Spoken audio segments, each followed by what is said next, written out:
Uma vida inteira resumida a poucos objetos num caminhão velho. A imagem não é de uma mudança, é de uma triste violação de direitos. A proprietária dos objetos tem 62 anos. Em agosto, foi expulsa do apartamento onde morava. O policial que à época atendeu a ocorrência relatou a situação. É a mesma de muitas famílias na cidade. Complicadíssima a situação, né? Um cidadão de bem sendo expulso da sua própria casa, que passou a vida todinha trabalhando para adquirir um bem, e vê uns vagabundos e toma, determina e acabou-se. A idosa não tem para onde ir, como muitos. Investiu na casa tudo o que tinha, como muitos. Mais uma vítima de um flagelo que toma conta da cidade, o fenômeno das expulsões. Eu investi todo o meu dinheiro da minha aposentadoria e do meu trabalho para poder reformar esse apartamento todinho do jeito que eu queria. E agora perdeu. E agora perdi. O efeito psicológico das expulsões é quase tão grave quanto material. O abalo de perder tudo para o crime organizado. Ameaça que paira muitas vezes sobre essas famílias por estarem marcadas pelas facções. São alguns dos problemas que se unem à falta de um lar. É devastador. Depoimentos se avolumam no Núcleo de Habitação e Moradia da Defensoria Pública, uma das primeiras e principais portas de salvaguarda para as vítimas que o Estado possui.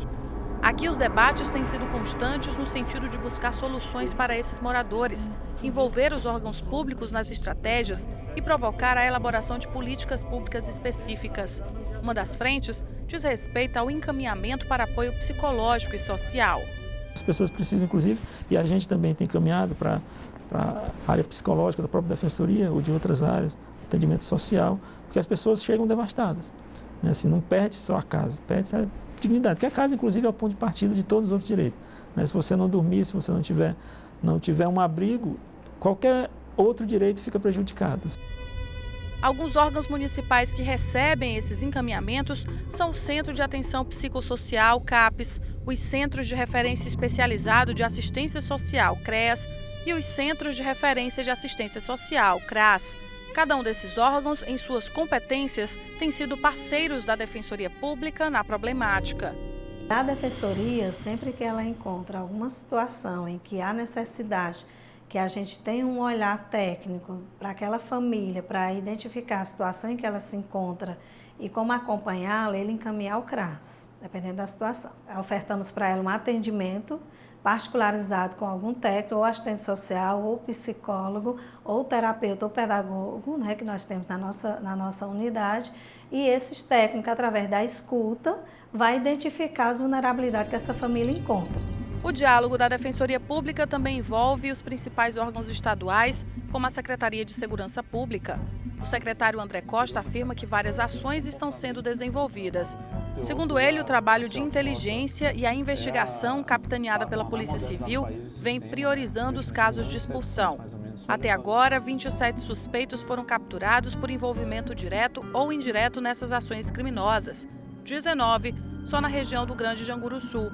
A garantia é que existem canais de denúncia anônimos, como o Disque 181. Uma ligação é recebida com esse teor, esse conteúdo, né, de que alguém está sendo ameaçado a ter que abandonar a sua residência. A gente trata isso com maior celeridade. É inaceitável que um criminoso expulse uma família de casa, um sonho que é realizado, né, para muitas dessas famílias, e tão logo a gente toma conhecimento, isso é tratado como prioridade. Outras estratégias são preventivas, como o desenvolvimento de projetos em parceria com o Corpo de Bombeiros para fortalecer os vínculos nas comunidades. Além disso, vem sendo feito um acompanhamento da Secretaria de Segurança na entrega dos novos residenciais do programa Minha Casa Minha Vida, para mapear possíveis infiltrações de facções criminosas. Outra ação é a territorialização da Polícia Militar. A inteligência plota alguns pontos, territórios, em que há necessidade, pontos em que é insuficiente esse modelo tradicional, de só levar a polícia só ir quando é demandada. Mas eles dizem, olha, esses pontos aqui é necessário que o policiamento se territorialize. É mudar, em parte, né, o modelo do nosso policiamento. Ele deixa de ser reativo e passa a ser cada vez mais proativo, mais preventivo, realmente. Que a polícia está lá presente, a polícia se fixou, a polícia não mais vai sair de lá. A realocação dessas famílias, principalmente vindas de conjuntos habitacionais, ainda é o principal desafio. Como acolhê-las de forma eficiente? Para onde caminhá-las? Essas perguntas ainda não foram plenamente respondidas. Isso porque achar uma nova moradia depende de orçamento e vontade política. A Defensoria vem dialogando com outros órgãos, como a Prefeitura de Fortaleza e o Governo do Estado, no sentido de estudar ampliação de programas importantes, como o aluguel social. A gente ouviu por alto, houve, digamos, quase um aceno, um aceno, digamos, no sentido de querer aumentar, tipo um projeto estadual, iria criar 3.000 vagas, a gente ouviu algo nesse sentido, uma promessa informal, que a gente espera que saia do papel, que, por exemplo, se 3.000 vagas de aluguel social fossem criadas, certamente daria para encaixar essas pessoas, pelo menos as que estão chegando aqui. E é possível que outras, a partir daí, viriam também, ou seja, seria um alívio nesse momento crítico para essas pessoas. Outra alternativa estudada é a inclusão das famílias nos novos lotes de conjuntos habitacionais contratados pelo Minha Casa Minha Vida.